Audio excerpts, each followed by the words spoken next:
Welcome back to the Unfinished Case.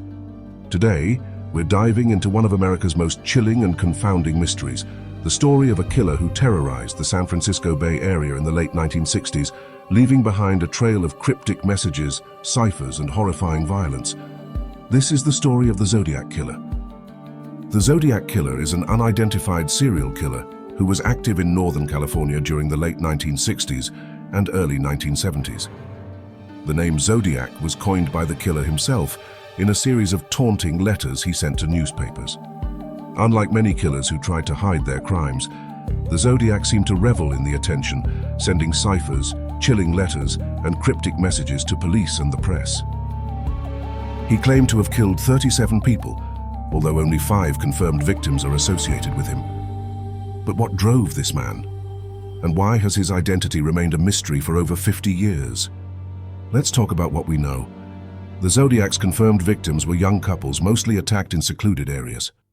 Lake Herman Road, December 20th, 1968.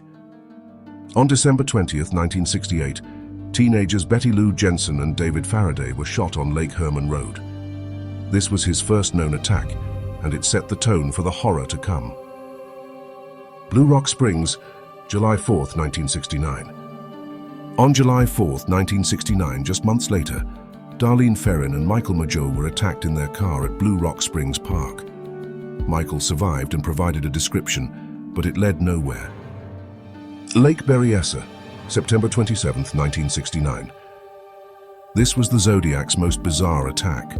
Dressed in a hooded costume emblazoned with a symbol, he tied up Brian Hartnell and Cecilia Shepard, stabbing them repeatedly. Brian survived, but Cecilia didn't make it. Presidio Heights, October 11th, 1969. The Zodiac's final confirmed victim was a cab driver named Paul Stein, killed in the heart of San Francisco. This time, he left behind evidence, fingerprints and a bloody piece of Stein's shirt. The Zodiac taunted authorities, sending over 20 letters, many of them featuring ciphers, complex puzzles he claimed would reveal his identity.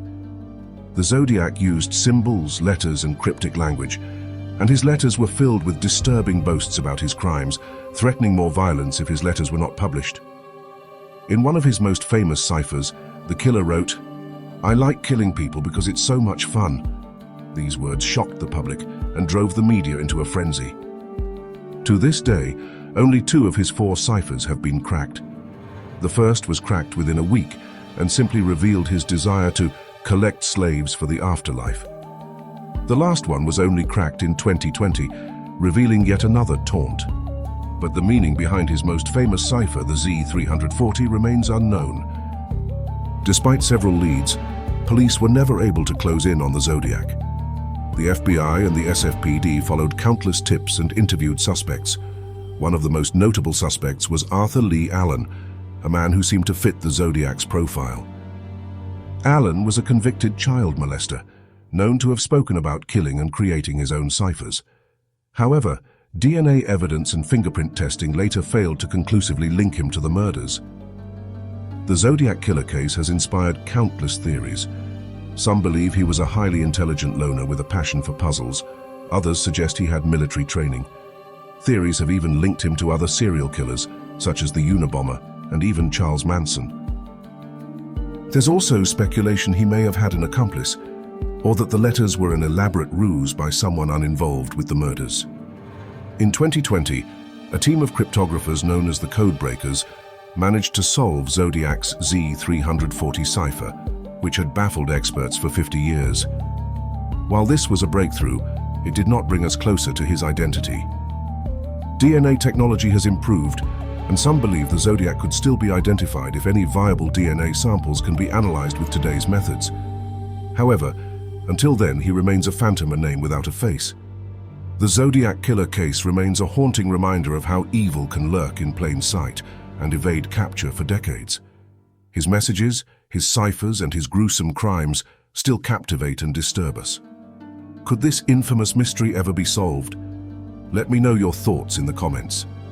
Thanks for joining me on this journey into one of America's most notorious unsolved cases. Don't forget to like, subscribe, and hit the notification bell if you want to see more. And remember, stay curious, stay safe, and we'll see you in the next video.